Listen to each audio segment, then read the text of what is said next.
I'm Werner Egipsy from Earth Keepers Connect Goa, your host for this evening, the 8th day of the pre-summit webinars leading up to the New Earth Summit in November.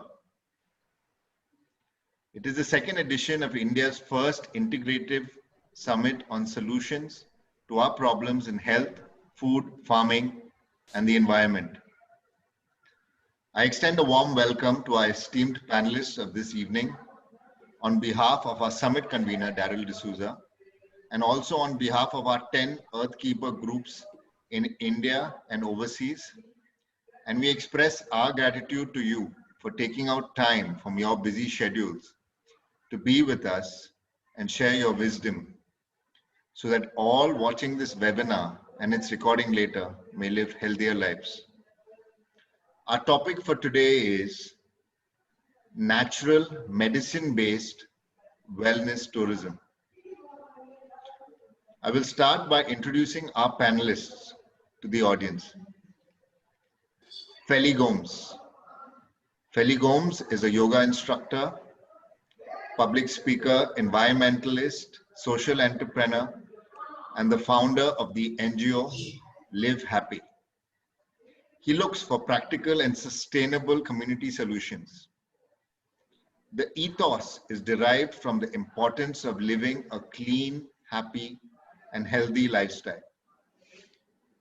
Bhumi Putra, son of the soil, hailing from the village of Asagaon, he has been working to preserve, protect, and restore his sacred motherland through a holistic approach. After enhancing his understanding on yoga across various centers in the country, he is now doing his research at the SVYSA Yoga University. Felly has also been traveling around the world spreading yogic knowledge and the sustainable village model. He is always connected to his people and the soil. Dr. Firoz Varun. Dr. Firoz Varun, MD, are you? Is a fourth generation Ayurveda physician from a traditional Ayurveda family based in Thrissur, Kerala. He has a BA MS degree from Sri Dharmasthala Manjunatheshwara College of Ayurveda, Hassan, a postgraduate MD from Rajiv Gandhi University of Health Science, Bangalore. He was associate professor in Shantigiri Ayurveda Medical College, Palakkad, PNNM Ayurveda Medical College, Shornur, and has 12 years of clinical experience in Panchakarma and other traditional Ayurveda therapies.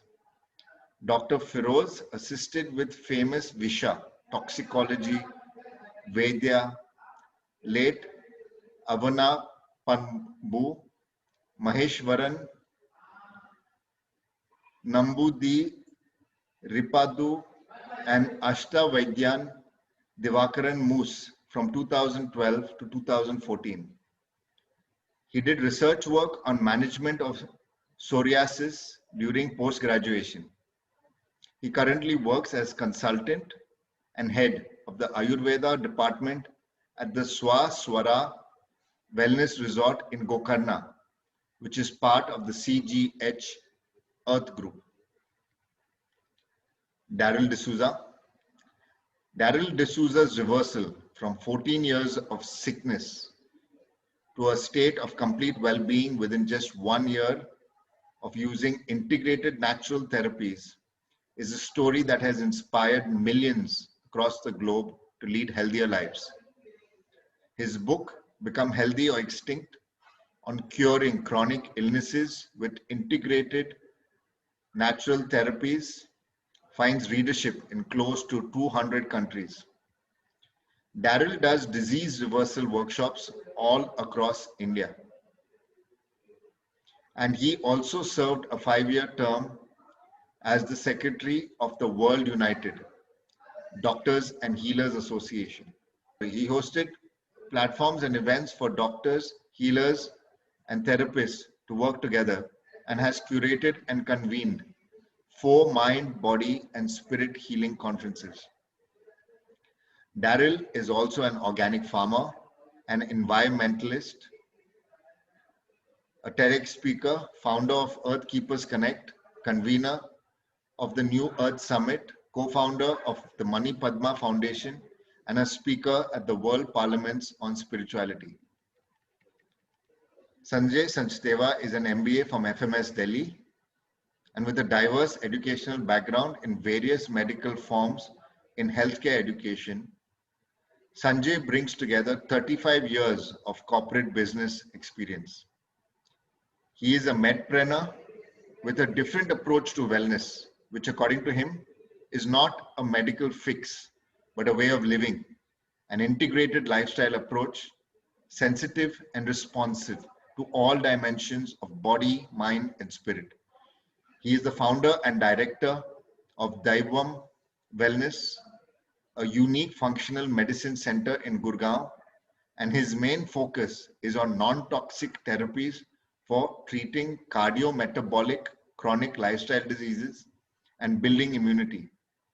He is a member of the American Academy of Anti-Aging Medicine and on the advisory panel of various health and wellness platforms. So now we will begin the 3 rounds of questions for our panelists that will conclude in 1 hour so that we can keep the next hour for Q&A with the audience. Accordingly, I request each panelist to address each question in a maximum of 5 minutes.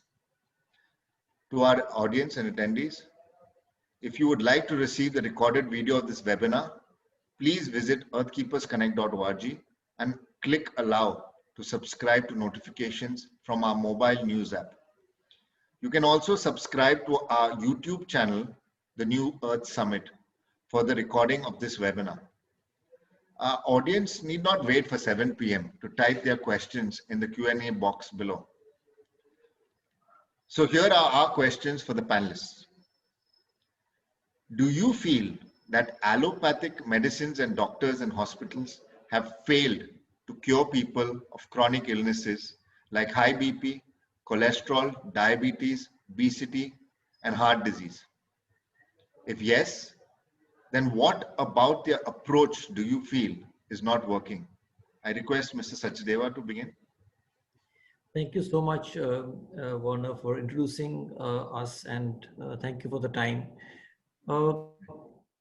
I have been actually a victim, or my family has been a victim of allopathic medicine, or the fallout of it for the last many years. And about 10 years ago, I left my MBA and law degrees from Stanford and all these places, and I started to study medicine. And that was natural medicine. So I had to find a way other than the allopathic medicine, because somehow I realized that after having lost 17 people in my friends and family to allopathic medicine, that there must be something wrong. Everybody cannot just die, because they go to hospital with one disease and they don't come back, or they come back with another. And this primarily happens because allopathic medicine never really got to the bottom of why of the why.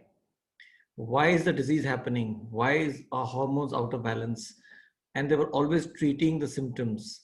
They were not ever getting to the root cause of the problem. So they were always treating the fish and not changing the water, literally like that. And this was acknowledged about 7-8 years ago. I met a doctor at Stanford University, Professor Leonardis, who said that almost 85% or 90% of the research that is published in the allopathic world is actually manipulated by the pharma companies. 7 out of the 9 people in the US FDA that approve allopathic drugs and medicines and vaccines are from the pharma industry background.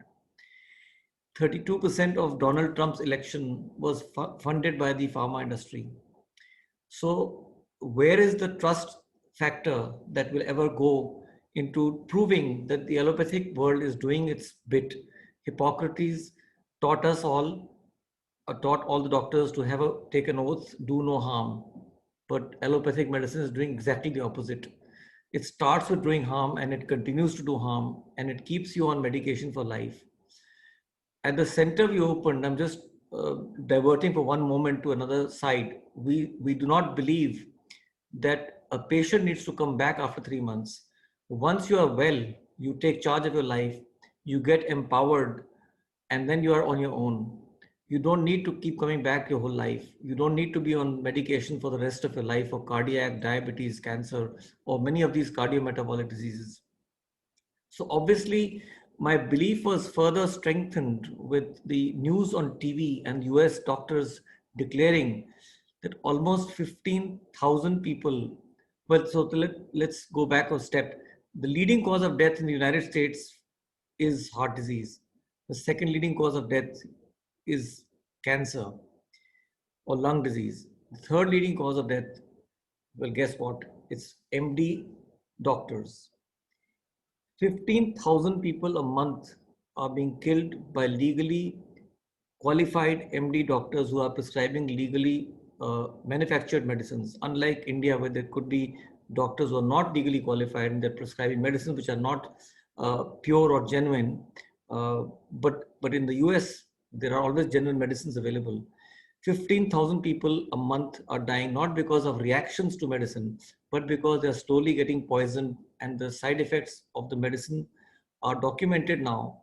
And that's how much loss is being done by the allopathic industry.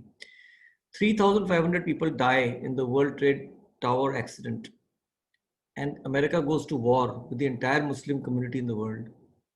But 15,000 people are being legally killed every month, and we can do nothing about it. That's the tragedy of allopathy. So that's where it's sort of failed to deliver what it was meant to be. And that is why other forms of natural medicine emerged, and the wellness industry came up suddenly in 1980s. That's my answer to the question. Right. Thank you, Mr. Sachdeva. That was very interesting, especially the part where you mentioned treating a fish and not changing the water. That was quite interesting. And now I would request Dr. Firoz Varun to answer this question. Dr. Firoz, you're on mute. Yeah. Yeah. Namaste. Can you hear me? Yes. Yes, we can. Okay. So, my view on this question, like it's like any kind of comments on whether any other science can cure that will be incorrect. Yes, I mean the contemporary medical system only. I'm not the right person because I don't have much knowledge on that allopathy system because I didn't learn that system. I'm basically from Ayurveda.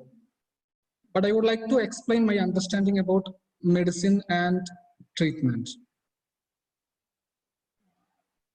What in today's scenario, what is happening? Medicine and treatment totally means such as some kind of external and internal interference which is used to change the unhealthy situation that exists in the body. If the body heals by itself, it is well and good. And we should provide support to the body for healing itself. And if most of the time body try to heal itself, only thing means we have to give some support. But when body cannot heal it by itself, it shows some symptoms, and the time medicine comes. But today the context of medicine is changed itself in such a way that any kind of substance that is used in the name of medicine, something which has to be taken for lifelong. Till the disease persisting, and the medicine you have to take lifelong. Like in the question, disease like blood pressure, cholesterol, diabetes, obesity, heart attack.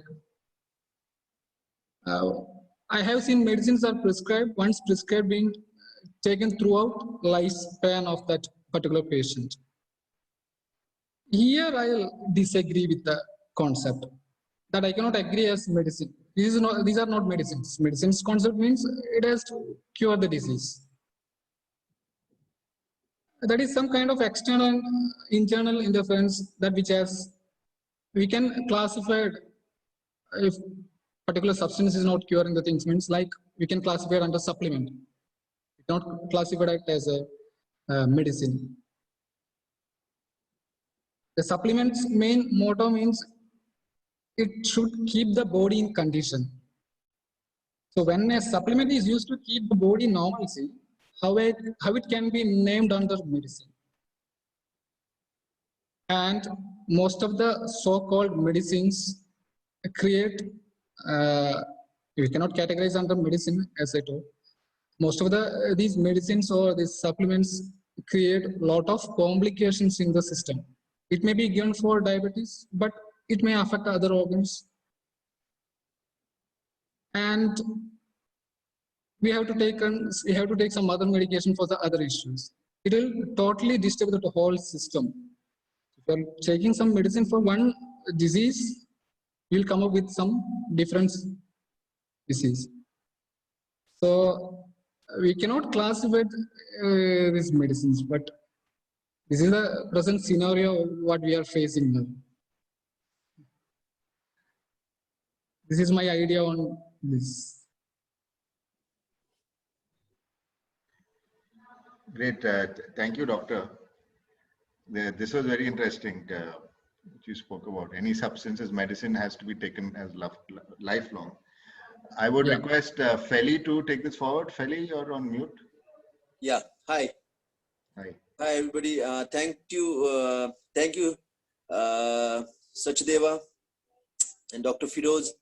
How nicely you explained. Let me get back to again that it was very surprising for me that America in declaring terrorist their killings, that's been highlighted. But what mistake they do, the doctors in allopathy, that is not been highlighted because it's all like guinea pigs experiment, human being experiment, what is happening and precisely what is happening all over the world. Not going so far because for me, experiment meaning is always with my close friends and family, where I have seen when it was 10 years back where I was doing my experiment, where we're seeing this for the cancer, chemotherapy would come in, the healthy person on stage 1, how he would deplete to the core that I could see him on his good health, my friend with no drinking, no smoke, and he just diagnosed with stage 1, and then he leads directly to the deathbed. He suffered and is dead. Same with my auntie and couple of them. So what happened is that one fine day, my father has been detected from the throat cancer, and how the way it was like Darryl was my close mentor to counsel this. So it was a shattered moment for me, whereas I personally believe in this holistic approach of life and how do you deal with people who is subconsciously tamed in, like for example, my mother, it's no matter, she's not well, she just needs to go to doctor. And as soon as she goes to the doctor gives the irrelevant what's the tablet and what's the medicine, she's fine. So it's all in her mind. Like Dr. Firoz said, what is the medicine for long term? It's within ourselves to heal ourselves. So when I talked to my father, relating this, he said, no, doctor said it's stage 2 and we need to take chemo. So here I took a stand. I said, look, I just don't believe in chemo. I just don't believe in chemo prolonged. Firstly, you're going to shell out all your money, what you have. And secondly, you will die.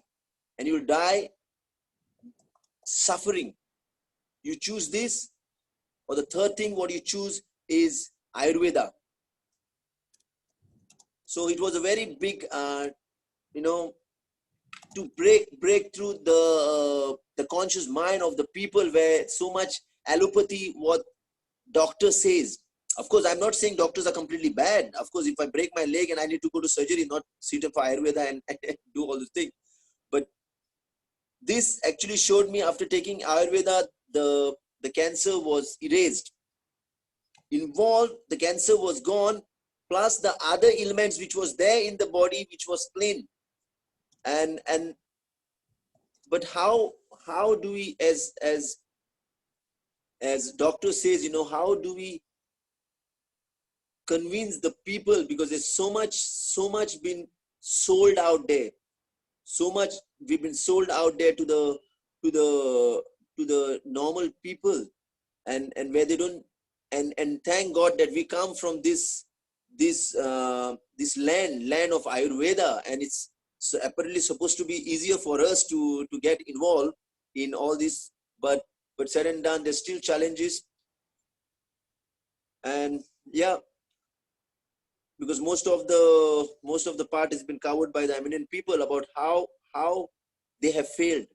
Allopathy has failed over and over again by just giving the high technical names and getting the layperson as a guinea pig, as I say, you know. Yeah. Thank you. Thank you, Felly, for your personal life story. Now we will take this to Darryl. Yes, thank you, Werner. I've had the same observation like the rest of our panelists about, allopathic medicines not being a cure. And I have called it, it's just a life support system. And not that it, even gets you higher, not that it supports you at the same level, but it's always a decline. And the people around you who are not on allopathic medicines, they are doing fine. So first observation is, yes, of course, it only treats symptoms. That's the first problem. And as you take these medicines for a long time, like my next door neighbor, he ended up with, on dialysis with both his kidneys failed after about 6 to 7 years, taking pills just for headache.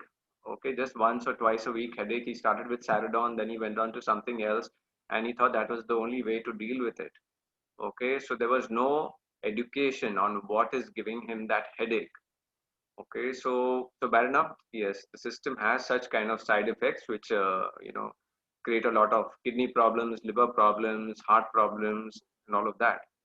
But I think the fundamental thing that is missing in uh, the allopathic system is why people are and how uh, the and I don't blame the MBBS doctors also, because their work, I've got wonderful friends all across the world as doctors, but what they have learned is that their work starts when somebody comes in front of them saying that I have a problem that I cannot manage anymore.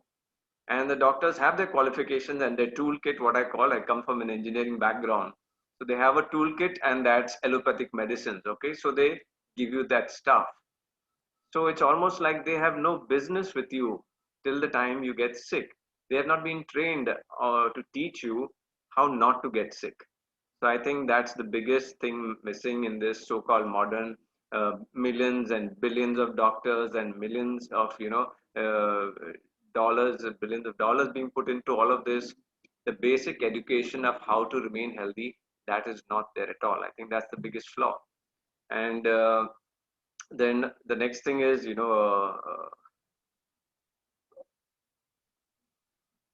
like what I said, it's not a curative system, and it gets from bad to worse. First, it's medication, and then when you can't manage with medication, it goes to amputation, and then finally death. So I'll speak about this maybe later a little more about what can be the solution. But this is the biggest flaw that I see.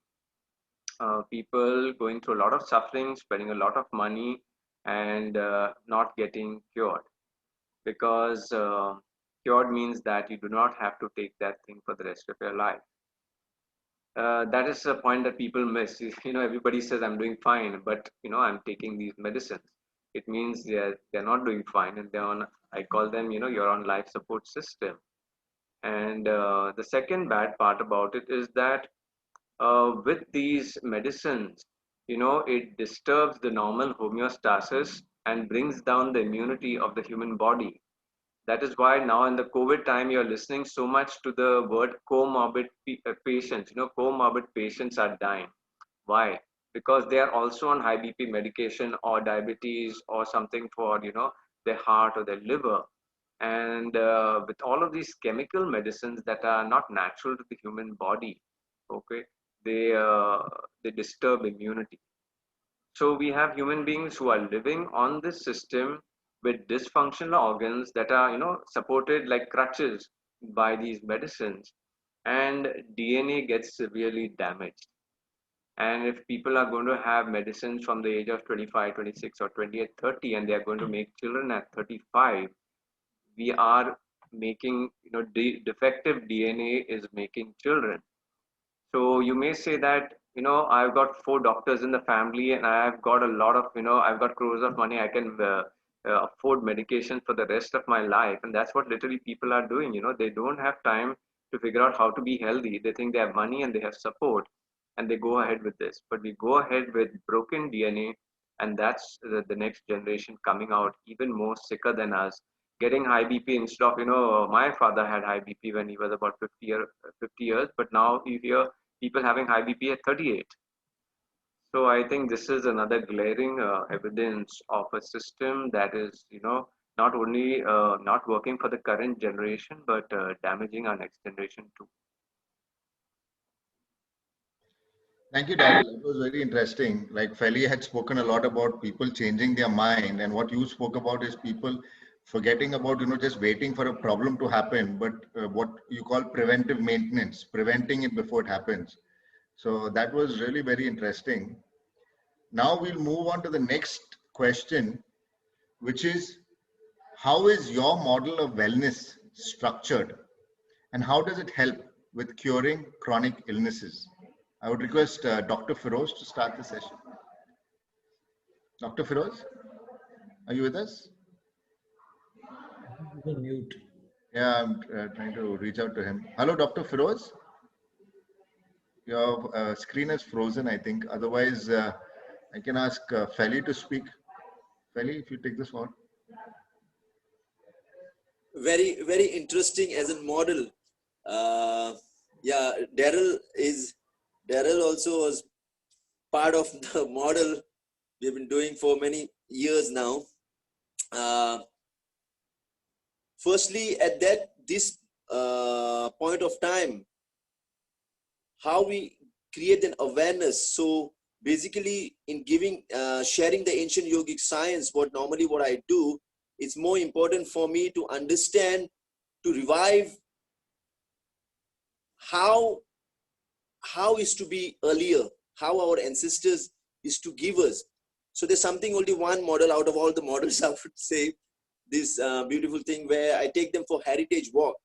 We do this heritage walk. In this walk, we show them indigenous medicinal herbs which are around, and many of them, they really connect back to the root. For example, in past, how many people used to fall sick every time? Very rarely used to happen, because in the lifestyle system where for example, we used to drink that kada, bitter, kings of bitter, atragophies, kadore, adulsa, for example, and this is abundantly which is grown in every villages. For example, I'm just talking about my village where I do my heritage work, but in 190 villages across Goa, for example, which is abundantly growing, and most of them have forgotten. Now, having this simple thing, every Sunday, our mother or the grandmother used to make and give us. And in this simple thing, our system has to be good and fine and boost in immune system. This was a simplicity which has been forgotten in this, even though, for example, nowadays, which I shared in the earlier webinar, while we take them for a walk, in this pandemic situation where even Baba Ramdev has done a big research on 200 people on coming up with a cure in short period of time by giving them ashwagandha, tulsi and giloy. Okay, and everybody's hyped about it. Oh, it's giloy. It's fine, giloy. And so my father bought 200 rupees giloy. I said, what are you doing? No, this is very rare and very potent and this and that. I said, just come out of the house. You can see that creeper hanging out. That is called giloy. Huh? It's growing here. I said, yeah. Now this is the simple thing. This is not a rocket science where to boost our immune system, and thank God we can even eat mud and be still strong. Not mud, but what I'm saying is our immune system is quite strong.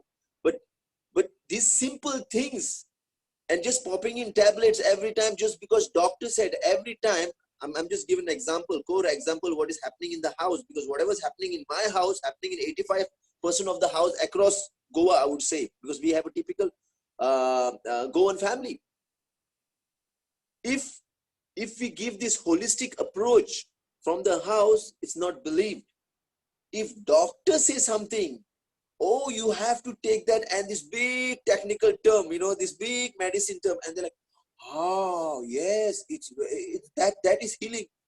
This is the sad affair what is going on right now, and saying as a model by even sharing of the ancient yogic science. Also, when I take for a walk, I share them about pranayam, how important is how we are connected to the trees, how we can heal through trees, and how the trees are healing us, and what is the importance of the indigenous medicinal herbs which are growing, and identifying them. And even I don't know, there are hundreds of them, even I don't know, but when we meet, we share.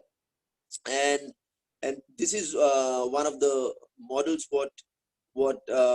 and getting people back to the nature, because the true nature, what is our nature? Our true nature is Mother Nature, what has been forgotten, and coming back and connecting to it, so that Mother Nature tells us within what is the importance. Because as doctor said, earlier, Dr. Varun said that it's about within. We have the healing power within, not the external substance what we take as a support, but understanding what is our ailment and what is the root cause. Well, doctors won't say where is your root cause. So understand that and finding the solution by yourself, and that's the model I share. Thank you, Felly. That was very interesting about everyone changing towards a holistic approach. I would request Mr. Sachdeva to take this forward. Thank you so much. So you see, according to us, diseases are classified into chronic illnesses and infective illnesses. Infective illnesses is something that we were not taking up earlier because it's not a part of our holistic program, and we were only focused on chronic disease management. Chronic lifestyle diseases usually come over a period of time. They are not, they don't develop overnight, and they are because of our imperfect lifestyle that we lead. When you lead imperfect lives, your system starts to slow down slowly. In our project, we identified the single root cause of all chronic illnesses as being inflammation or systemic inflammation or chronic inflammation, which happens from the beginning. So it's like if I slap you, you will get a little red mark here, and I slap you 3 times, you'll get a little darker red mark. I hit you again and again and again for 1 hour, it will get into an injury. After 1 hour, if I'm doing it 24 hours, it will get into a worse injury and you might need stitches. If you keep doing it for 1 month or 1 year, you can imagine what will happen. And that's what we are doing to our bodies. So if we are unable to stem the systemic inflammation which is happening in the body, we will get chronic disease. Unfortunately, the attempt to stem chronic disease has been imperfectly addressed by the system that we just talked about. And unlike, for example, let's take the case of diabetes. Now, 31% of India is diabetic, and another 12% is pre-diabetic, which is nearly half the population. So 43% of India, which is almost 60 crore people, are diabetic or pre-diabetic. And for type 2 diabetes, which is 85% or 90% of the total diabetics in India, the cure that is being prescribed is insulin and medications. Now, type 2 diabetes is a case where insulin is being produced in the body, but it is not being absorbed or utilized in the proper manner. And therefore, the cure for that cannot be insulin, further insulin. So what we are doing is we are giving the opposite of what is required, and we are loading the body with more insulin. Ultimately, the pancreas just give up, and then they don't, and you keep increasing the dose of insulin from 10 units to 40 units to 50 units to 100 units a day. And then you get into other chronic diseases, which is kidney disease and heart disease and all sorts of other complications that happen. This is just one example. Because we are unable to address the systemic cause of inflammation, we are not able to address that disease. So what we do in our center is to find that cause of inflammation. Why is it happening in the body? Once you are able to address it, then you have to treat it. And the treatment of it is always starting from three areas. One is the gut. We always address the gut first because that's the root cause. The 70% of our immunity also, like Darryl described, is in the gut. Darryl talked about immunity a little while ago. And so if your gut is not addressed properly or it's not balanced with the right microbiota, you will get sick. And chronic disease happens to start from there. And then, of course, the second thing is the mind. We often ignore the mind. So it's not just that your nutrition and the diet that you're having is important to treat in terms of an anti-inflammatory diet, but every thought that goes into your mind, every thing that you watch on TV, every news that you read, every thing that you hear in terms of gossip or whatever your unnecessary thoughts that you're getting, they are all contributing to the nutrition that you're getting. Every cream that you put on your skin, every makeup that you put on your face, every sunscreen that you put on your face, it is all adding to that chronic inflammation. A simple thing like aluminum utensils in the house is adding to chronic inflammation. We are rarely, I would say 99% of our modern hospitals are not measuring heavy metal toxicity load or BPA toxicity load. There is no test for BPA, which is plastic. It's used in manufacturing of plastic bottles and straws. We are not testing for BPA load on the body. Therefore, we are unable to really find out why is that inflammation happening. So the way to address chronic disease is finding out the root cause of inflammation, whether it is heavy metal toxicity, whether it is benzene that is causing it, whether it is plastic, whether it is your diet, whether it is what you're eating, what you're hearing, your sleep quality, your poop quality, etc. We see all those things and understand why the inflammation is happening. Once you discover the real cause of the inflammation, then you address it by multiple methodologies of treating through nutrition. And again, as I said, nutrition does not just include food. It includes intravenous nutrition, what you're putting on your skin, what you're taking into your mind. All of that includes in nutrition, including the company that you keep. It's all going into your mind. So that's the second part of it. First is, of course, food and gut. Second is mind, how we are looking at that. And the third part is the activity level of your life in terms of how you're connecting with nature and how you're connecting with the electron energy of the earth. We believe a lot in grounding and earthing. So we, from the activation of the vagus nerve to grounding and earthing, and then to finding out why that inflammation is not going down. So we address that through these methodologies. We also use a lot of ozone therapies, hyperbaric oxygen therapies, intravenous vitamin therapies. We use a lot of, acupuncture. All of these are methodologies to detoxify. Of course, we are using 20 different types of enemas and colon washes and cleansing of the gut, and then repopulating the gut with healthy microbiome. So those are few of the methodologies that we are using to treat chronic disease. That's how we address it. Thank you, Mr. Sachdeva. It was to it actually, because the media, what you spoke about was food and gut, mind and activities. What do you have to look at? Now I would request Darryl to take the question forward. Darryl, you're on mute. Yes, thank you, Werner. So the way that I've been treating people, it started in 2005 after 14 years of my own sickness. And that time I was majorly on allopathic medicines, which, I got bad to worse and to a point of dying. And the thing that's really saved me was, first it was acupressure, which I was taught and I had to do on my own hands and some points on the body. Then it was natural organ cleanses, and then diet and nutrition. So from that time, I've been teaching people who first friends and family, and then when it became quite successful for all of these, chronic illnesses, high BP, cholesterol, diabetes, obesity, kidney stones, and appendix infection, and hormonal imbalance. So I had been using an integrated natural therapy kind of a system, which I used to do on weekends because I was still working in the field of engineering. Then after about 5 years with treating people for 5 years on weekends, then I decided to take it full time, and that's when I wrote my book, Become Healthy or Extinct. After that was somewhere in 2011. By the end of 2011, I completed it, um, and I had already been full time, off my engineering field and into wellness and treating people. So at that time, in 2012, I became the secretary of the World United, Doctors and Healers Association, and that's where we did more work through groups of people across India uh, to build a integrated system, which was bringing the best of modern medicine. And when we took modern medicine, we were taking mainly diagnostics and not treatment from allopathic medicines for chronic illnesses, because we could see that was not working.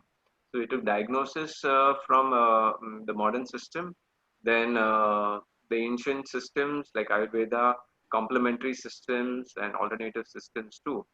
And we kind of made it into a model for diagnosis and healing. So it involved at least four disciplines. So we wanted to treat mind, body, and spirit. So we, in the team, we would have a physical therapist, maybe it was an acupressurist or a yoga teacher or marma. Then we have for energy balance, for psychology and mind emotions, we used to have a, psychotherapist or counselor. Then the third discipline was an energy medicine person. That is people who can read energy and heal with energy, and people know it popularly as many systems: Reiki, pranic healing. Um, and then the fourth was a medical doctor, MBBS, where they would look at the clinical diagnosis and through diagnostic systems and mainly see that everything followed a protocol and paperwork, evidence based diagnosis. And then the treatment system was also given as a joint. Even if it was simple diabetes, you would have an all-rounded treatment for diabetes. And that model we shared, and people try to implement it in their clinics, the doctors getting in a couple of therapists with themselves. So I went through that kind of progression. And finally, speaking more on the topic, which is wellness tourism. In Goa last year, I spoke about this, and my presentation was there. It's still on a video YouTube channel, where I explained one feature that when you look for a healing environment and you look for relaxation, right? People from the city are trying to come to the village, and they're trying to go to Mahabaleshwar, trying to go to Goa, trying to go to, uh, some hill station, Shimla, for the good air, for the greenery, for the pure food. So healing by itself happens in a good environment. And here we have the opposite happening. You see, village people are leaving the village and going to the cities for treatment, and then finally later stage for operation. So what's missing here in this model uh, is that these people were not given the right education of how to remain healthy. If the ancient village wisdom was used, like Felly said, if we could use our ancient village system, then these village people at least would not get sick and they could take care of themselves. But there's an opposite flow according to logic happening, you see. So people from the village are going to the overburdened cities, and then they go into hospitals, which is a very sick environment. There's a lot of overpopulation. There's, the air is bad over there. There's so much of stress in the city. So when I say wellness tourism, I talk about how can we get people more into these, into the villages. And last year I proposed that, that Goa should have about maybe 100 natural medicine wellness centers. And we need to take health to the people. People should not be running after health. So when I talk of wellness centers, fundamentally the first point has got to be, it's got to be an education center. It's got to educate people on what is healthy food, what are healthy practices, what are the stresses modern life bring, and how to mitigate them, how to meditate, how to be mindful, like Sanjay Sachdeva said, how to get earthing and grounding. Village is a place where you get clean air, clean water. If you look at it that way, And so wellness tourism means that if you try to do wellness centers in in the villages or in the countryside, you are automatically looking to keep the groundwater clean, to grow more trees, keep more pure air, and to also have organic food, because people know now, the packaged food products in the cities are the things that are going to kill you over a slow period of time. Also living in the concrete boxes, I call them the graveyards of humanity.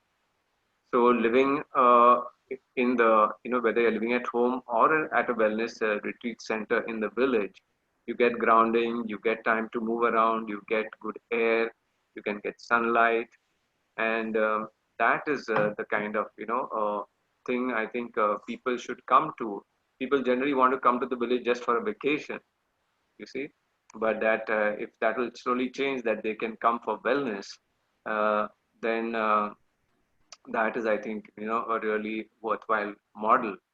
And all that we need to do at these centers is get back. It is the birthplace of all of these natural systems, whether it is plant-based, medicine, or a healthy diet, or meditation, or deeper mind work and spiritual work. So I promote, even I run a center now here at in Kalangut, and we had 52 health programs for the entire year. That means 3 hours every Sunday. It was an education program on how to reverse diabetes, how to reverse obesity, cataract, glaucoma, bone problems was a separate program. So I think education must happen first. People need to know, and so many people take that information and they help themselves. And the majority of people want help. They want to get served. So that's where the centers come in, where people can feel rest assured that they don't need to do the research, because people are doing other things in life. They are working at a job, they are whatever they're doing. And so if they can come to a trusted place, and the trust is that if it's a natural space, and a natural center, that is some guarantee of success and something that matches with the human body. So that's the kind of model that I try to do at the center. Unfortunately, now with the lockdown, we are closed, but at least I do my workshops now as an online workshop on my website, Become Healthy or Extinct, for people sitting at home, and people have been going to the program, learning and doing it. Some percentage of people do it themselves. I've had cases reversing diabetes in 1.5, 2 months. People dropping, up 10 kgs body weight in 2.5, 3 months. So amazing results for those people who like to do the work themselves. But then the wellness centers should be there. Health should be. I think every village in every state, in every state in the country, every village should have at least 1, 2 natural wellness centers, where so there can be income all through the year, and they can also invite people from outside. So that's what I meant about wellness tourism. First, you build the facilities and the capacity to take care of your own people in your in your state, and then of course, if you do a good job, then people from all over the place are going to come to you. So it's a very good revenue model. It's a very good healthcare model, and I believe in self-sustenance and self-sufficiency rather than people traveling all of the over the world for health. Thank you. Thank you. This was very interesting that from America is where all of this medicine is pushed to us, and now we have to start from the villages and push back. So I would request Dr. Firoz, if you would like to continue. Can you hear me now? Yes, Dr. Firoz, thank you. Okay. So when you are dealing with chronic diseases, I use most of the Ayurveda treatment specialties. Because Ayurveda specialist, I use all treatment methods dealing with chronic illness. So Ayurveda is a science which works for the prevention of upcoming disorders. That is the main motto than the curative purpose. So this we do through the proper food habits, proper lifestyle, and proper regimens. There are different kind of regimens explained in Ayurveda to follow, like Dinacharya. Dinacharya means daily routine. Ritucharya means seasonal regimen, and different purificatory methods in timely purifications, like different season, different kind of purification methods. These methods will help to prevent the upcoming disorders for the human beings. And Ayurveda is considering human beings as a part of the nature. So whatever changes happening in the nature, like different calamities, different seasonal changes, global warming, and all creatures are affecting these changes in the nature, affecting all creatures. The same way it affects over the human beings also. So whenever you are doing proper methods, you can prevent the diseases, or you can reduce the severity of the illness if you're following proper methods. That's what Ayurveda mainly means. That's prevention. And next thing is, when you're coming into the wellness sector, so wellness concept means we have to prevent the disease. That is the main. That is, prevention is the main concept of wellness. And in Ayurveda, here I used to, when dealing with the chronic illnesses, we have a different treatment program like Panchakarma treatment program. Panchakarma is a special purification methods explained in chronic diseases, Ayurveda. That is like purgation therapy, vomiting therapy, nasal medication. So, nasal medication is this, and bloodletting therapy. So different kind of purificatory methods are explained in Ayurveda.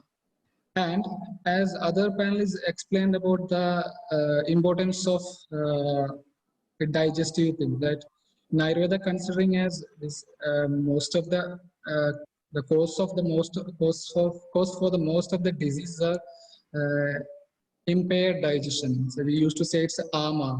Whenever the digestion is not proper, it will affect the total system. So it will create a lot of toxins in the body. So whenever a lot of toxins embedded in the body, it will invite a lot of diseases in the system.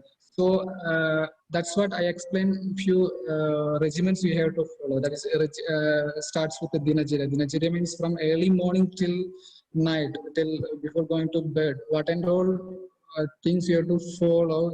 There is a correct explanations are there. So from early morning till bed, and Ritucharya, that is seasonal regimens and purificatory methods. So these are some ideas we can follow to manage the disease and prevent the disease. And when I used to take the help of modern methods, like not in the treatment. For the diagnosis purpose, I'll take the helps of modern methods along with the Ayurveda. So it is help to diagnose the disease, and we cannot make a special classification for every disease. It depends on a disease, because in Ayurveda concept is different. So depending on the disease, we have treatment modalities changes. So we cannot go with a common parameter for all disease. So these are some practices we are doing here. Thank you, Dr. Firoz. That was very interesting. Now, our next question is, how can our viewers get in touch with you to know more about your wellness projects? So, Mrs. Sachdeva, if you would like to start. Yes, you see, like Darryl and Felly also mentioned that a part of the healing process is going back to nature, is going back to where you originated from, where you belong to. So we realize also that unlike allopathic medicine or unlike modern medicine, this is not a single pill therapy. It's not like you take an injection or a pill and you get well, you go home and do it. The ideal way is to get out of your home and into a resort sort of a setting, which takes you back to nature from the cities, and you stay there for 21 days. The ideal time to change a habit or to form a habit. Since most of the chronic diseases are because of bad lifestyle, we have to change our lifestyle to good lifestyle in order to get well. To change lifestyle, you have to change habits. To change habit, you have to spend 21 days minimum in order to get used to learning something new. And then you repeatedly do it, then that habit becomes more like it becomes a part of you. And when it becomes a part of you, it becomes your destiny or your health destiny. So it's the first important thing is to uh, to build locations and resorts like this, which take you back into wellness. The second thing is that we realize that unless you uh, unless you change the definition of a wellness holiday or a wellness sabbatical, what I call, from being a pure spa, massage, relaxation, and just good food into the new definition post COVID. I think people are now realizing that 65 to 70% of the people who travel internationally or who travel within India to, you can say, a 3-star plus resort have compromised immunity. This was an article recently in some Times of India or Hindustan Times, that 65 to 70% have compromised immunity. These are the people, I'm not talking of the poor population who have much stronger immunity, but of most of the city dwellers who have weak guts. So we realize that this is important to create those destination sites. And without that, you cannot really deliver change lifestyle. So we tied up with a brand called Niramaya, which has got 8 retreats across India, and and we converted these from what we call as spa tourism to pure reversal of chronic disease, serious healthcare, NABH approved hospitals in a way. So there are 5-star resorts from $200 a night to $400 a night, that level. And they are now converted into proper NABH hospitals and retreats from Himachal, Solan to Kumarakom to Kovalam to Thekadi to Jaipur, Udaipur, Jodhpur, and Goa. Goa is just coming up actually now. So these 8 resorts will offer all the programs of functional medicine uh, from reversing metal toxicity to reversing diabetes to reversing chronic inflammation for cardiac diseases, for reversing stage 1 and stage 2 cancers, from and reversing what we call as metabolic obesity, not just weight loss, but the metabolic defect which causes the obesity, to serious anxiety, which is now actually very prevalent in our clinic. Our calls for anxiety and depression have gone up by 60% in the last 3 months. So that's going to become a big problem because it's going to affect all of us who are anxious about the uncertainties that face us. So at some point of time, we'll all get hit with it. So it's important to address those issues now. So all these programs in about 7 different formats are offered at these retreats. Of course, our center in Gurgaon is a daycare center where you come in, you check in the morning and you check out by about 5 or 6 hours, and it's a complete day out. And then you repeat this every 4 or 5 days, and in about 21 days or 31 days or 60 days, depending on the disease that you come with, you are pretty much reversed in terms of pain management, gait analysis. We do complete rehab also. So we have a tie-up with Abhinav Bindra, rehab centers, and we do that inside the clinic. So all the clinics, and we're also doing a lot of, in the resorts, we're doing pulse electromagnetic field therapies through a German technology, which does vibrational therapies. So we correct cellular dysfunctions through vibrational therapies as well. So right from, we have also developed and patented in the US what we call as prescriptive mindfulness, which all of us know that meditation and mindfulness are very important part of healing, because without changing the mind and the thoughts, you cannot really alter the way we think and the way we express our expression of the genes. Until the epigenetics are involved in changing the expression, we cannot really heal ourselves. So what we developed was a thing called prescriptive mindfulness, where you understand the psychosomatic causes and the psycho-spiritual roots of the problem. When you identify the psycho-spiritual roots of the problem, along with other therapies such as the detoxification and the oxygen therapies and the IVs and all of that, you also have to understand the psycho-spiritual root of the problem. When you understand that, then you have to define. And so we built over 30,000 algorithms on the basis of which you prescribe certain mindfulness practices. So it's not that you just do pranayam or chanting or om chanting, or just go within and do meditation. Of course, that's good for all. But if you have specific ailments, then you need specific mindfulness practices. So do you do chanting 100 times or 3 times? What time of the day do you do breathing? What type of breathing? Vibhav breathing or pranayam? So you have to define all those. Those are all patented practices now. All of those are available in these resorts across India now. And we unfortunately had to close down, like Darryl said, even he had to shut down during this time. But from 1st October, we just opened back on 1st October, and we have started to get local tourism. So one of the things that is important to understand, I'm sorry, I'm exceeding 5 minutes by one more minute. We'll have to move to the next one now. Yeah. Okay, we'll carry on. Sure. Thank you, Mr. Sachdeva. That was very interesting, because now we take over the whole staycation and change it. So now I would ask Felly Gomes to answer this. Yeah. Pretty impressive, Sanjay. Thank you. It's nice. I was very much taken up by his algorithms and when and how pranayam and what sort of chanting. That's pretty interesting to know, Darryl, which will follow up with you later, and we're going to catch up. So what we run an NGO called Live Happy in our village, and Darryl also is a part of the board member, and we've been doing it for past 7 to 8 years. And our aim is to create a sustainable village model. So under that, we look after the social issues. We put all the people aware citizen under one platform, and they talk about the social issues and come up with a asset-based solution. For our concern, main point is the health is our concern. So we in process, we have a lot of workshops also happening. Then we run a school for 30 less privileged children. Now, of course, they go to the normal school, but what we take care in a form of tuition. So for 1 hour, we have our academic year, and another 1.5 hours we give on the behavioral activities. So we have a teacher, we have counselor, we have mindfulness and meditation faculty.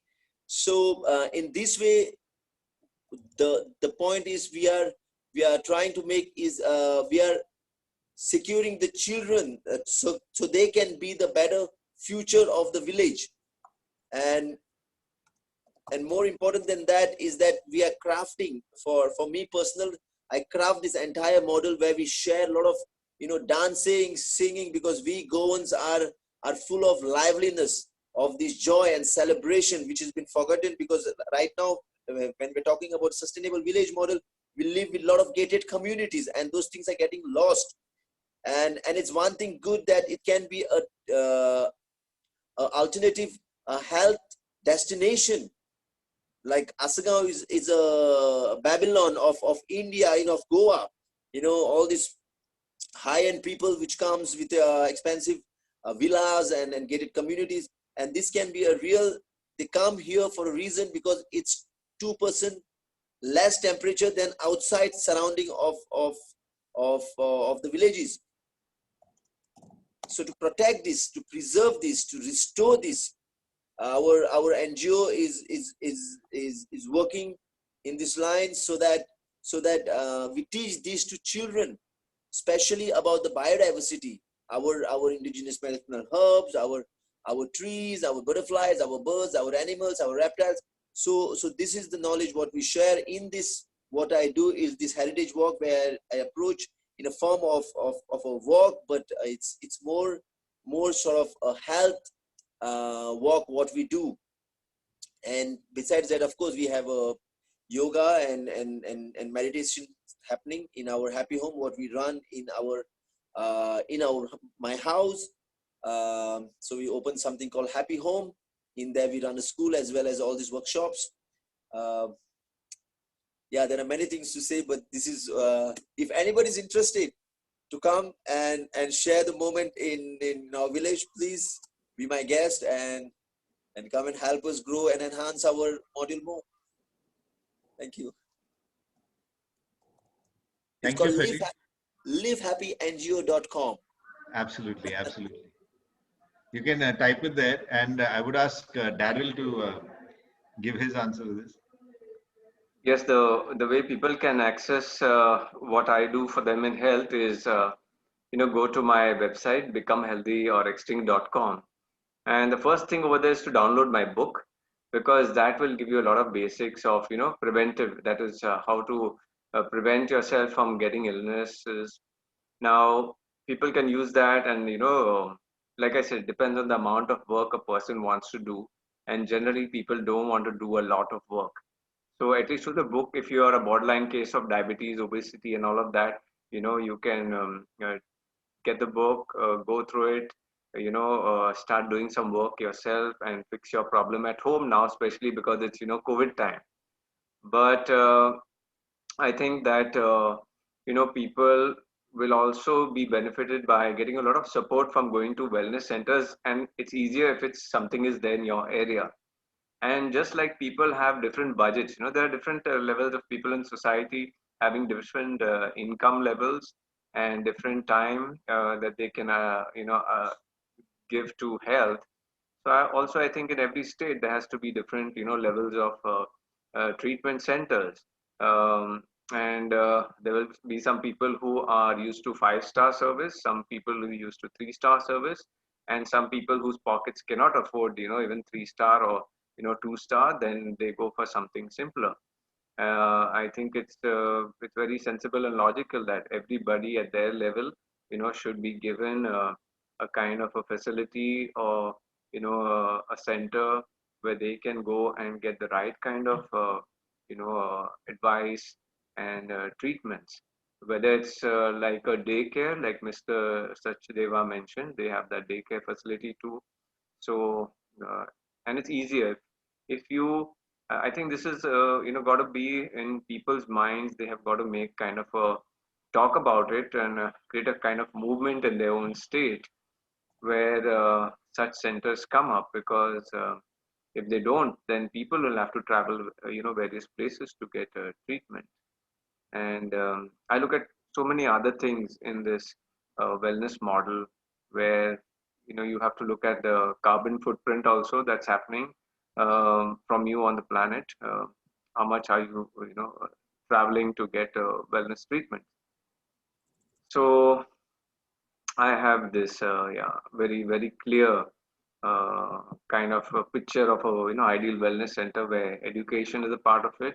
Then daycare where you can come in and go out by the evening, and some where you can stay according to your budget for 3 days or 1 week, depending on your illness, or the magic 21 days, where you can transform your entire lifestyle and also reverse most of your illnesses and take back very good learning that you can implement, change your diets, get new recipes, go more towards a plant-based nutrition system, which is showing to be one of the best healing through diet. Um, so the next level is that I have an online workshop, like I mentioned, for those who are in a hurry to learn some skills very fast. I teach acupressure also online in that workshop, diet and nutrition, the cleanses, and after the workshop, of course, my book is also there for a reference. So that's the starting steps. I think people, the reason I'm making this available is because I think people, they need a push, they need something, a hand to be given to them, and once they take it and they start the process, then they are in a process of learning and healing. And so I'm happy to do that for people. We don't have residential capacity so far at our wellness center, the Rejuvenation Center in Kalangut, and we're looking at that in the future. But I'm still happy for it to just put out a healthy model wellness, so that others also get inspired from it and perhaps take it up as a business to set up a local wellness center in their state or their village. So my ideas and movement are all towards bringing health to the people and making it accessible, in your neighborhood. Thank you. Thank you, Darryl. Now I would request Dr. Firoz to let us know how our viewers can get in touch with you regarding your projects. Yeah. So our center is Swaswara. It is located in between Goa and Mangalore, around 120 to 130 kilometers from Goa. It's named as Swaswara. It's run by CGH Earth Group. And it is mainly, we have different Ayurveda programs here. We focus on disease revival program, detox program, and those who have, the people doesn't have any idea about Ayurveda, so they can come with, nowadays most of the people are worried about detox treatment like Panchakarma line of treatments and all. So for such people, we have a different programs like 7 days kind of program without including any immense detox treatment, but only external treatments. And this is a small village, as means like our panelist was saying about lifestyle disorders. Yeah, the name only came with different kind of lifestyle, only creating a lot of disorders. So before treatment, they have to change that particular lifestyle. So this is like a Kongan villa form we made, small hut kind of things, and here it's like in middle of a small forest. So clean air, everything. It's like not like a city life, but very good place we located. And coming into the treatment, and we are giving more importance for the food also, because in Ayurveda we are more when dealing with different diseases, food is very important. So we used to give a special diet here. So and we have different yoga plans here, like different yoga sessions depending upon the condition of the patient, and regular treatments we used to conduct here. Most probably we used to get diabetes patients, and after it's like osteoarthritis, rheumatoid arthritis, different skin disorders, many such kind of diseases we used to get. And this, when we are looking into the chronic illness, we used to suggest the 21 days, minimum 21 days detox program, because any chronic illness, when you're looking into the treatment, we need a long stay, and then only we can focus on the detox kind of treatment. And when you're looking into the food, we are in Ayurveda packages, we are using only vegetarian diet. We are Understood, doctor. So mainly we wanted the details. So I've put your website up. If you can even add in any other details regarding your resort, yeah, and then sure. we can start with the question and answer session. Yeah, sure. All right. Thank you. So with the Q&A, we'll just start with the first question. Is quite a few. I've been having sinus blockage and throat pain from the month of May 2020, 6 months ongoing. It's basically inflammation, allergies.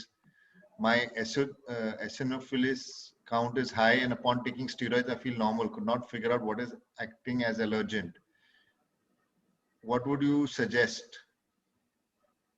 Anyone who would like to take this? Because she also mentions drinking kada with turmeric, black pepper, and ginger, doing yoga and meditation. Don't want to depend on anti-inflammatories forever. So I already addressed this. I answered her on the chat. Oh, okay. I was showing answered. Okay, all right. Yeah. Fine. So then we'll move to the open questions. One was here about, anyway, this is more like a statement. Some people are getting well at home and some paying heavy cost in hospital to come out of Corona. I don't know what to say. So yes, if I want to mention something about that, it was in an online a webinar that I did right in April. Why this is the case? So we are seeing that people with the highest immunity, uh, the virus is coming and going. They're not even noticing something happened. They just feel 1 2 days of discomfort. And people with the second little lower level of immunity, they're having the cough, cold, joint pains, and the flu, and probably with a little more rest and electral and some staying at home, they are able to tide it over. And then you have the third leg of people who are getting the breathlessness and thrombosis, and of course high fever, headache, body pain, joint pains. um, so they are the people who I see are having the lowest immunity.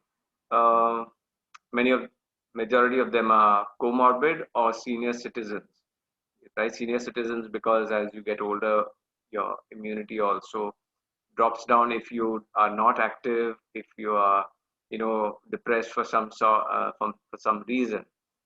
So that's I think what's happening.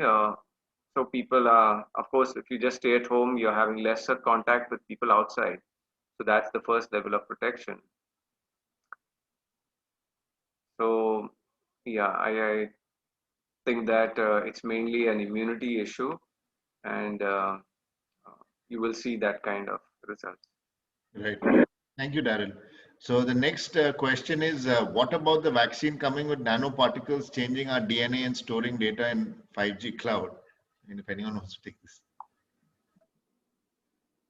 So without getting into that technology and science, I've been reading a lot about it and seen a lot of videos. And yes, this is what is stated. Though the majority of the vaccine manufacturers are not saying anything about it, even which means that they are not saying that this is what they are doing, but it is supposedly what some of the even virologists are saying. Now, for me, very fundamentally, uh, the vaccine, I believe something more in a natural vaccine. For me, like a vaccine system is something like homeopathy. You introduce a little or a low dose of that same organism, and your body gets a little longer time to prepare antibodies and fight it. And then when the real infection comes on, you already have the antibodies. But as we see from the last 30, 40 years that vaccines have been made, they have got some of them have got mercury inside them, they've got pus cells, they've got aborted fetal cells, they've got so many things unnatural to the human body. And I know this part of human biology and science, that you cannot expect the very same antibody response for a different kind of molecule that you put inside the human body. Okay, so that's what the basic thing that I'm seeing with vaccines. That's why I'm also seeing all the reports that are coming out, which were not coming out earlier, because this issue is highlighted that 450,000 people at one time had children had negative reactions and health issues. Some soon, some later, some much later in life from vaccines. So I think that if we are making vaccines, they should be very transparent. The science should be clearly put out there for the people to know.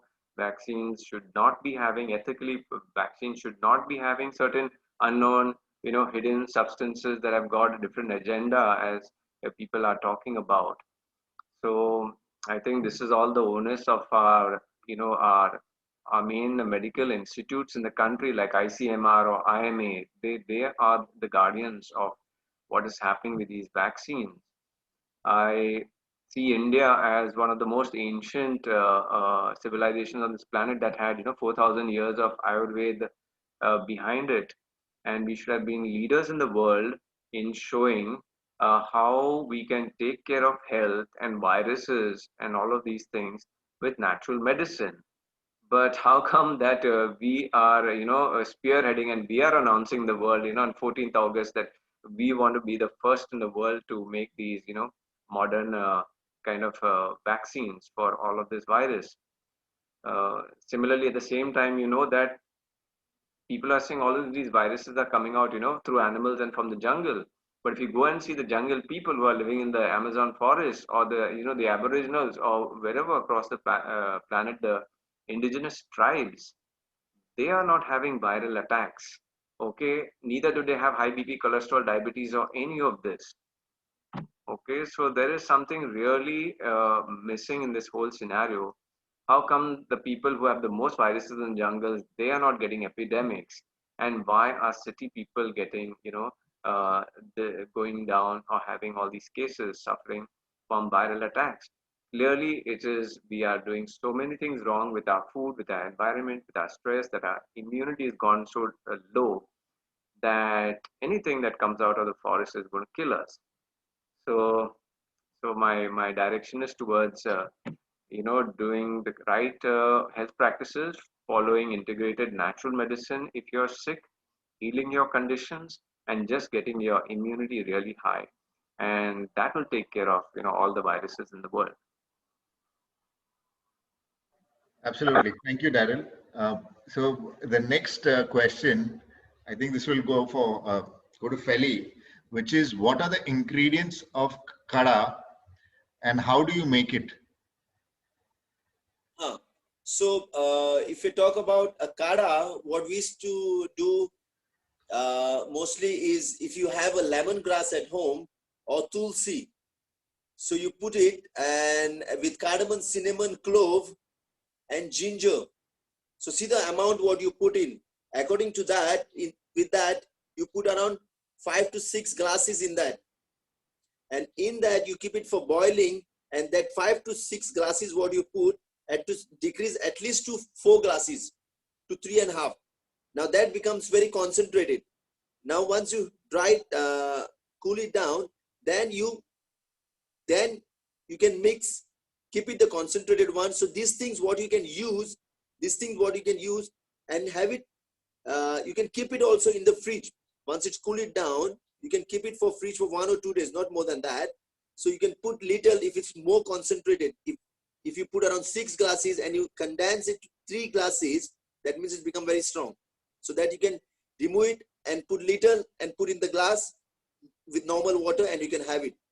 Otherwise, if you're having giloy, like as I said, and I don't know how many people I would like to still introduce how giloy would look like. It's a normal creeper with a heart shape, which you're going to find another 20 of those things, same creeper, but there's not giloy. So you will understand how giloy would look like. It is a creeper, mostly on the trees or on the wire, but there's a fine thread. It will be quite fascinating to you all. A fine thread which will be coming out of a creeper. So that's one identity of the saying that that's a giloy. And secondly, the stem of that creeper, you'll see a fine skin on that. It's not a rough skin, it's a fine plain skin. Now if you cut that stem, cut the creeper, you're going to see inside there's a star shape. Now that is giloy. So you don't get confused. Some more information you can, of course, go for your Google group. Now, if you put that, this much, around 3 of them, you put around 3 glasses and boil it to around 1 glass, and then you have it.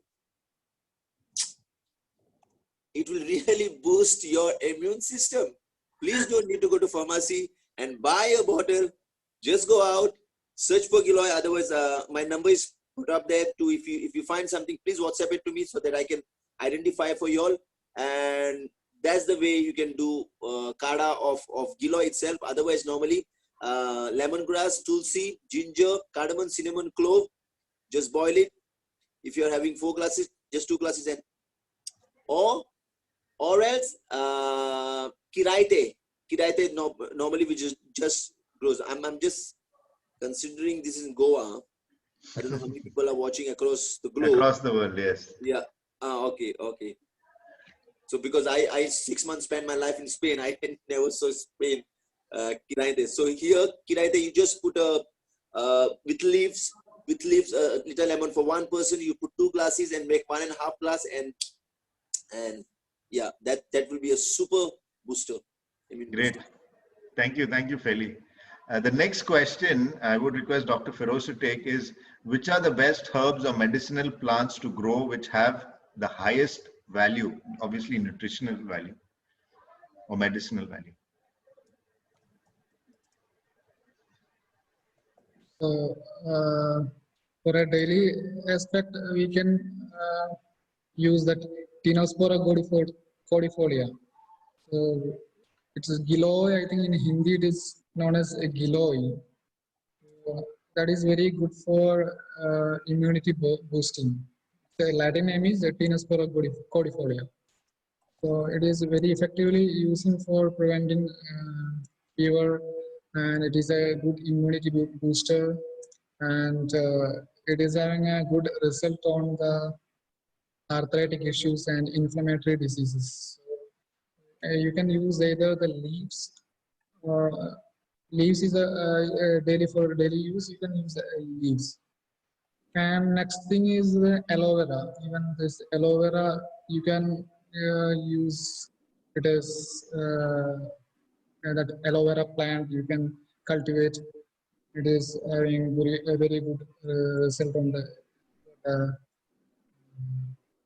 to healing the skin issues and in the wound and all. You can use.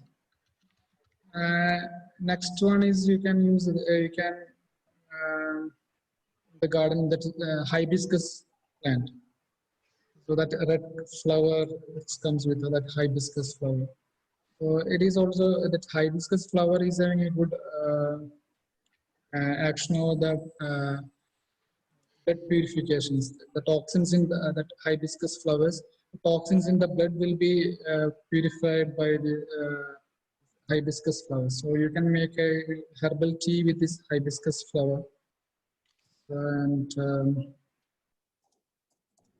these are some of the herbs you can do, and the ginger, turmeric, or you can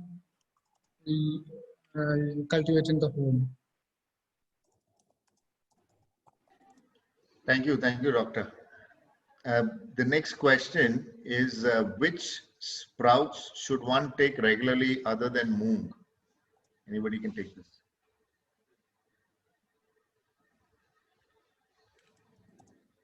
Sanjay, you want to take this? Other than moong, you said.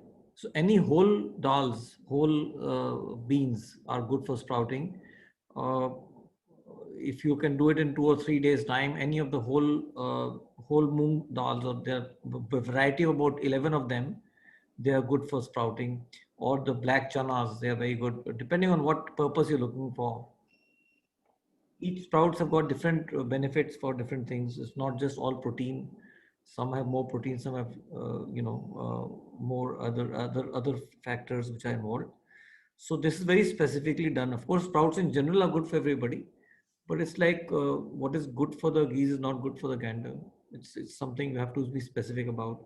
But all whole moong or whole dals can be sprouted. And also, this, what you call Kabuli chana, or that brown, horse gram, that's also good for sprouting. But you see, sprouts are very high energy food, and you will be able to tell if it's good for you or not good for you within 3 days. Okay. So don't mix different sprouts together if you are trying to do a test and see which is the sprout that's helping your health condition.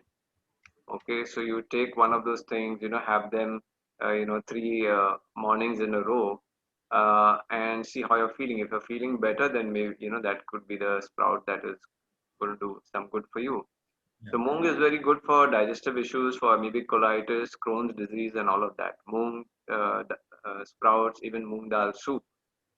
Okay, so yeah, so try something for 2-3 days, and see if you're feeling good, then you continue with it, and you can do it for just always take a break. So after 5 or 6 days, take a break of 3 days, and then try another sprout. Thank you. The next question for Darryl is, how does one join your online workshop? You can just go to my website, becomehealthyorextinct.com. And if that's a little long name to remember, just go to DarrylD'Souza.com. You will find this website. As you click on it, there's a second tab after about or homepage is therapy. So there you will see my online workshop and with the details. Thank you. The next question again is for Darryl. For Graves' disease, how does plant-based diet help complete reversal? Yeah, so Graves is an autoimmune that causes hyperthyroid, and for thyroid, one of the things on my book, page 80, it says that avoid cruciferous vegetables, and that's in their raw form. Okay, so like ice lettuce or raw cabbage, raw broccoli. People have salads of those. Avoid that. You can have some of these sometimes if it's well cooked or in a soup that's well cooked. The second thing is you need to be on a healthy diet. So first thing is stop all these processed foods which have got chemicals, because everything goes down through the throat, right? And these chemicals are going to irritate your throat. So the first thing would be get off the processed foods from all of these malls. Try to get fresh foods, and if you can get fresh organic foods in local markets, that's a better thing. The second thing for thyroid is reduce your consumption of wheat and rice. Also, maybe what I ideally advise my patients are to have a millets for breakfast. Of course, first breakfast I always say is fruits, and then depending on your lifestyle, if you're still hungry at about 10-11, then maybe you can have a millet roti with some bhaji or porridge. And uh, for lunch you can have semi-polished rice. I don't call it brown rice because there are some varieties of rice that are completely polished without any bran, without any fiber, but they're brown inside. So not necessarily that is good. We want little bran on it, little fiber going in with the rice. So that's for lunch, and at dinner time I advise millets. So I've seen most people who switch and bring in more millets in their diet and get off packaged food products, their thyroid problems start coming down. Then there's also, go to the acupressure chapter in my book and you'll see points to treat for your thyroid over here, and you can press those points for thyroid. There are also points on the foot. So do all of that. So regarding your diet, regarding acupressure, and move more towards natural things. And one more reason for people having low energy in their throat is people who are not able to speak what they want to or say what they want to because of either parental pressure or spouse. They're not able to express themselves against their spouse or voice their opinion. That always brings the energy of the throat down. So see if you have any stress or relationship issues in the house or outside, or maybe at your workplace, you're not able to, say something to your boss when something is wrong, you're not able to say it, and it happens all of the time. Then you're going to have weak energy, and also another reason for thyroid weakness. So work on that as well. Thank you, Darryl. So I saw Felly was back with us. Felly? The next question actually is, panelists, please confirm benefits of ashwagandha and how to consume. Any suggested brand? Also suggest multivitamins for teenagers.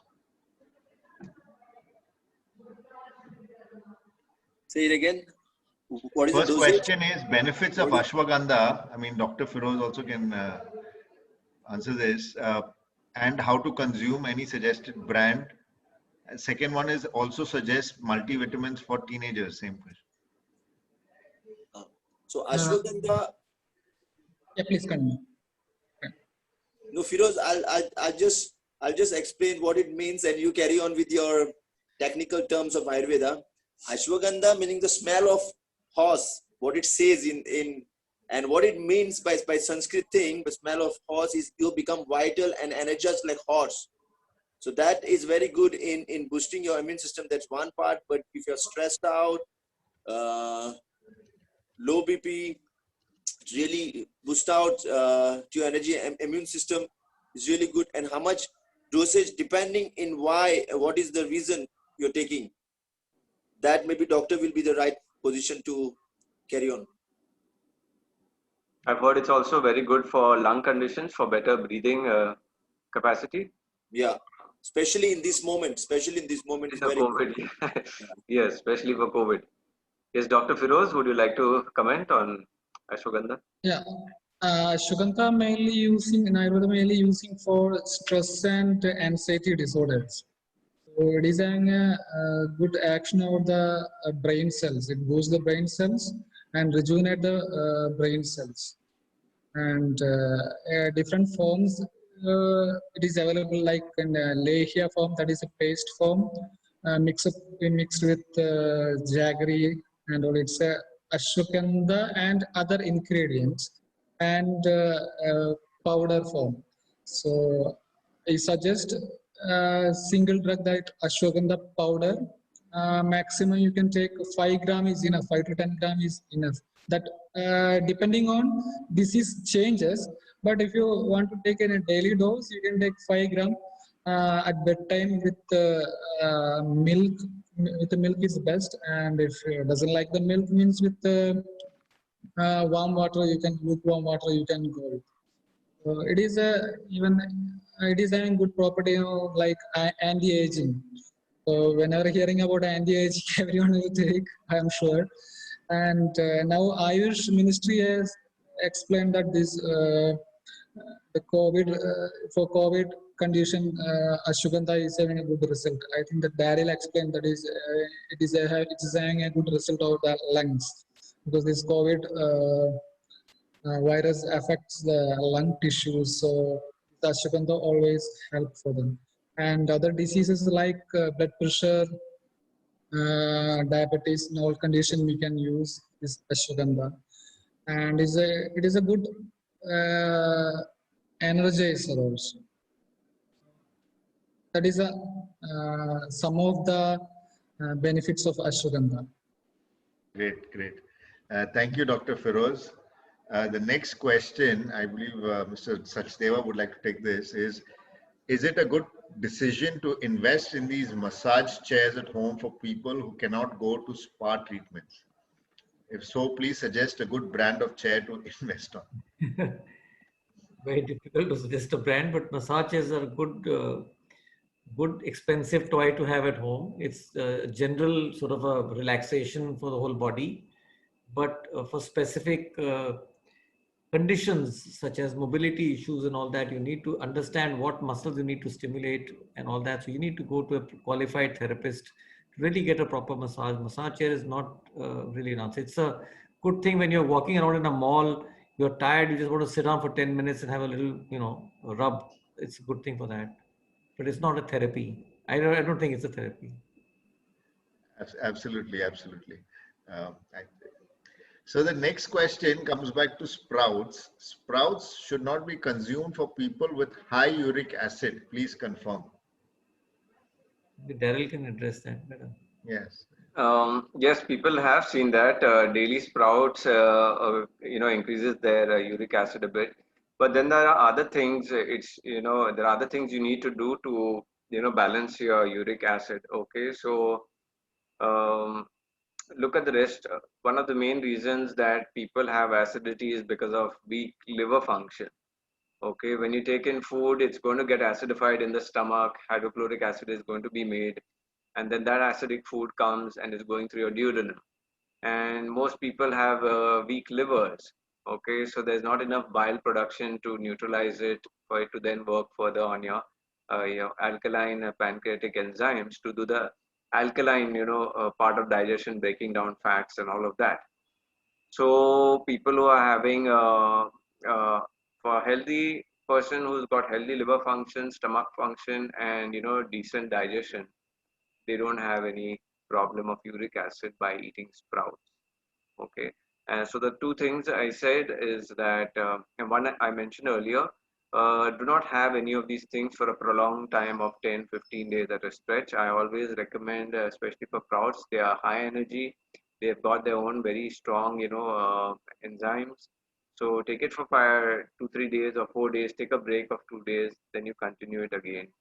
And then you'll see that you will not get uric acid if you do it in a balanced way, but also strengthen your liver with acupressure. There are herbs. Milk thistle is a very good herb for curing, strengthening the liver, and you have herbal tonics also for strengthening the liver. Press the points on the hands and the feet, or go to a therapist. And I would second what Mr. Sachdeva has said about those, massage chairs. They are not the real kind of massage, because people's body size and all is different, and the amount of flesh and muscle they have. So that chair is not should not be used as a general regular massage chair. You better go to a body worker or a reflexologist or shiatsu practitioner to get a proper uh, body treatment. Thank you. Yeah, I just crossed my 50th birthday in September. So all the secrets are there. They are not secrets. They are actually very basic, strong living principles. And in my book, there's a chapter called reverse aging.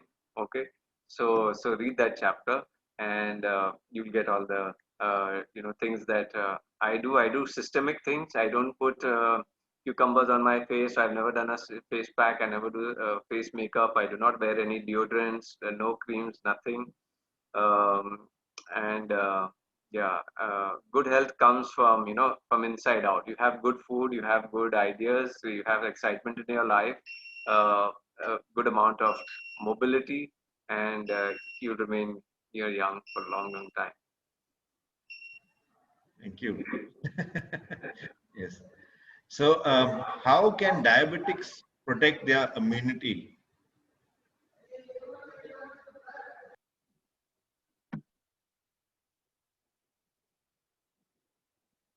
Anyone would like to take this? I mean, it's more about how they should improve their immunity, actually. Yes. So, any panelists? If not, I'll just mention something. You can talk about it. I can answer, but I think you know it better. So So we had, yeah, just the best thing would be is, get a recording, which was on day 2 of how the right way to reverse diabetes. The top 4, people in the country who are reversing diabetes were on that. So you'll get very good insights there. Um, so the thing is, the question. So this is in people's mind. They think that diabetes is an autoimmune disease. So normally they are trying to work at the immunity.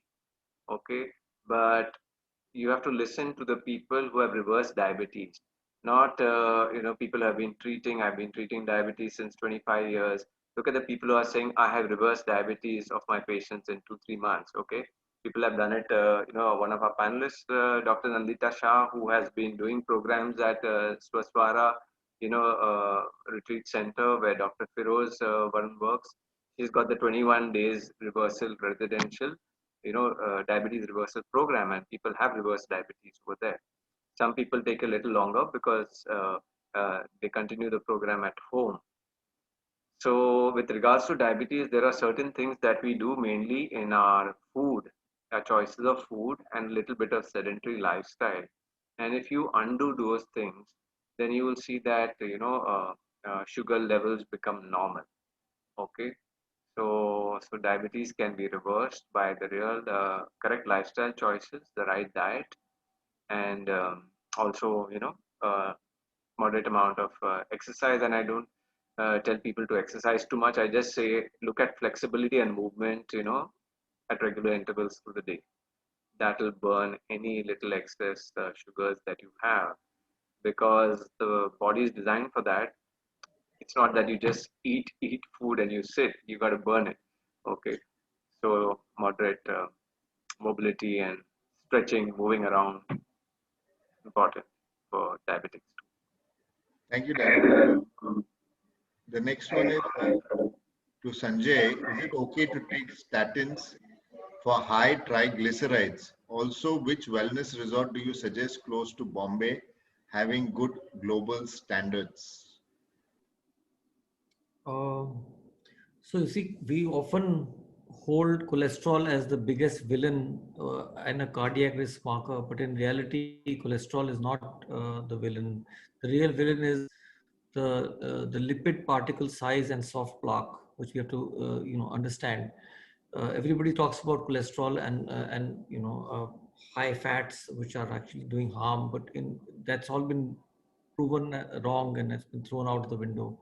So one has to understand why are the triglycerides going up, what is the other hypertensive factors, or there are, other lack of exercise, or what is it that is causing it. We must understand that, and rather than just taking a pill for lowering triglycerides or lowering cholesterol, one has to understand like Darryl said, we have to get into systemic causes of why it happened and then address it accordingly. It's a customized solution. We cannot just offer a one fix for lowering triglycerides. So that's the Bombay resort. I'm not aware of. We don't have one in Bombay. Sure. If I were to, just give one line for reducing cholesterol, it would be same thing what I said before. Get off all these processed foods that you go to the mall for. Stop getting your food from malls, from the section. Of course, if there's a organic section of fresh food, you can go and buy there. But too much of fried food, reduce your fried foods and reduce your processed food, and you'll see cholesterol dropping. Thank you, Darryl. The next question we're getting, okay. As food is so important for our health, how can we be sure that it's grown on healthy soil? What is healthy soil? I can answer part of it and Darryl can take it forward. I have done a so we are partners with the Dabur Research Foundation, which has co-funded our project. And Dabur Research Foundation is a US FDA approved lab where we have taken, we have 120 scientists working there. Most of them are PhDs. We have taken soil from about 200 locations in India and we have done a soil analysis. 84% of the soil across India is depleted of minerals. So while it's very good to have organic foods, as Darryl suggested, and to have natural foods as much as possible, but in reality, the soil depletion has happened because of the over chemicalization of the pesticides have been used over the years, and they have been used in all agricultural plantations across the country, and the soil has become depleted of minerals and essential nutrients. And that is why it has become sort of more important to supplement.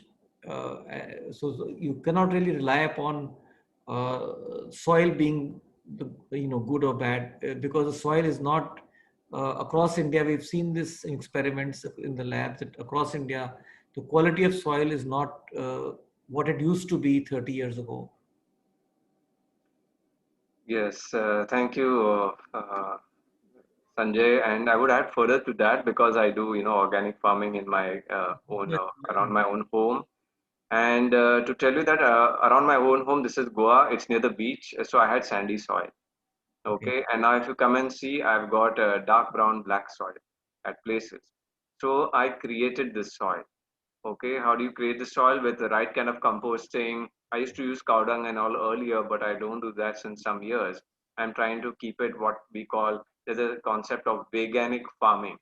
Okay, so veganic farming is without using any thing from the cow urine or cow dung. Because that you have to see the logic of it. Yes, there are abundant forests and places, but there are no cows. Okay, but the bird droppings, the small animal droppings, and the crickets, the die and go in the soil, the chameleons, and all of that. They contribute to some small degree of pooping, and there are earthworms everywhere.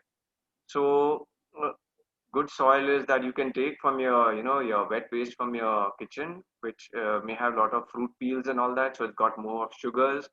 Then from your other places, people have to see the place that they're growing as a ecosystem. And the first question is that what am I taking out of this ecosystem, and are those nutrients returned back?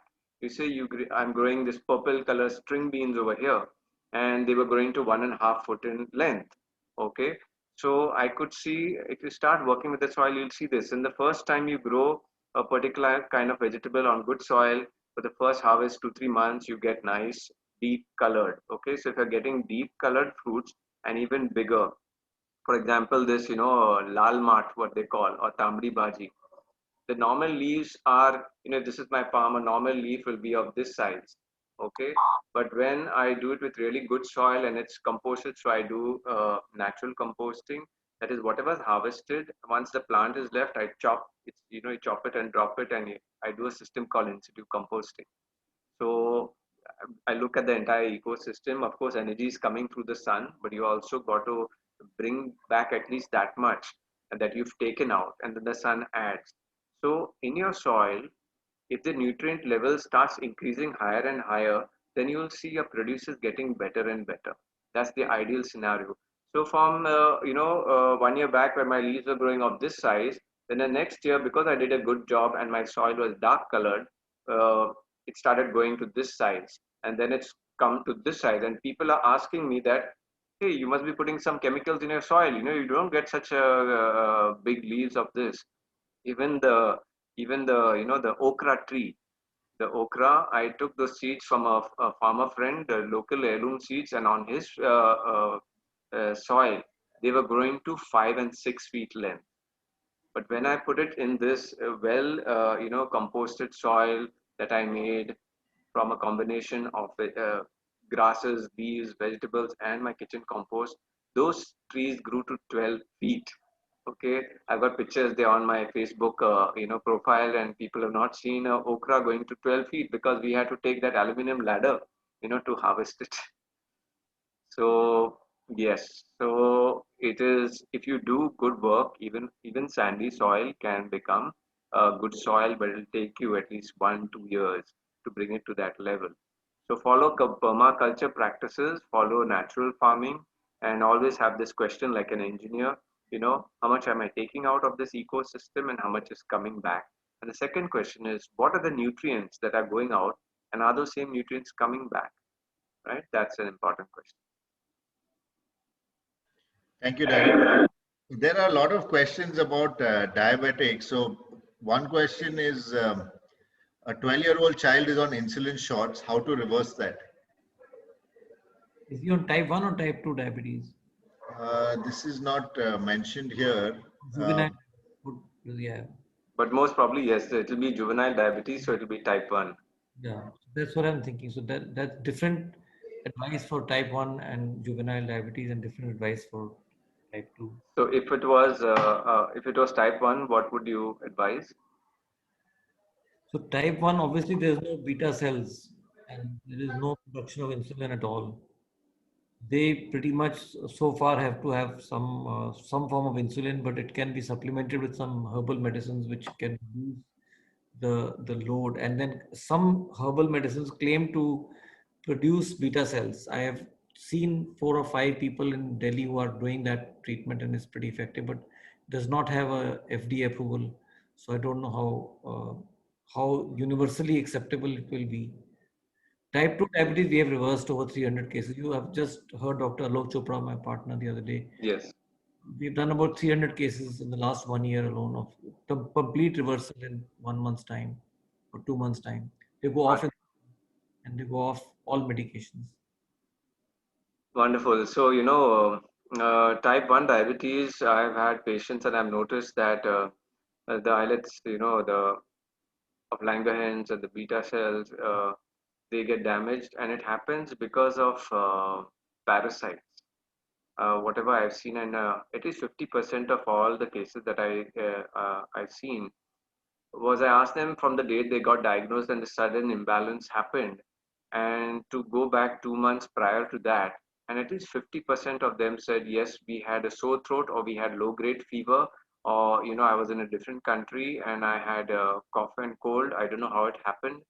So when you have fever, you know that there is an invasive organism that is going into your body, And certain organisms, they go to certain, certain organisms will go to your liver, certain will go to your kidney, and certain do go to your pancreas.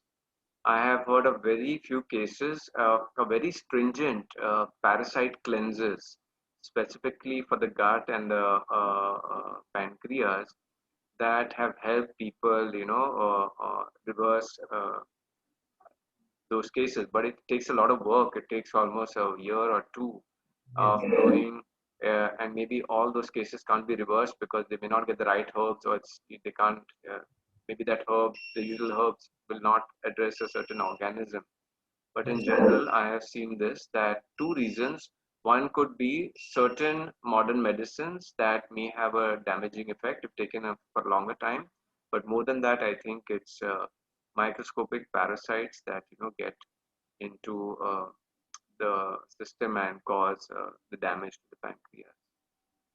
And well, the I've helped a young man, 24 years, who was on 6 units morning, then like 5 units in the afternoon, then 6 units in the evening, and 18 units at night. I've helped them with the right kind of diet, okay, with acupressure and all of that, to get it down to, I think it was 3, 3, 3 and about 8. So literally 50% reduction in the amount of insulin, and well, he was at least happy for that. Yes. Thank you. Now we've reached the end of our webinar. I would like to first thank Sanjay Sachdeva for answering so many questions so quickly. And this webinar will definitely be fully recorded, and our commitment is to get its YouTube views to 10,000 within 2 to 3 months. So I would like to first thank our panelists for being with us. And I would like to thank our attendees for your participation. A lot of them have been very regular. So thank you and good night.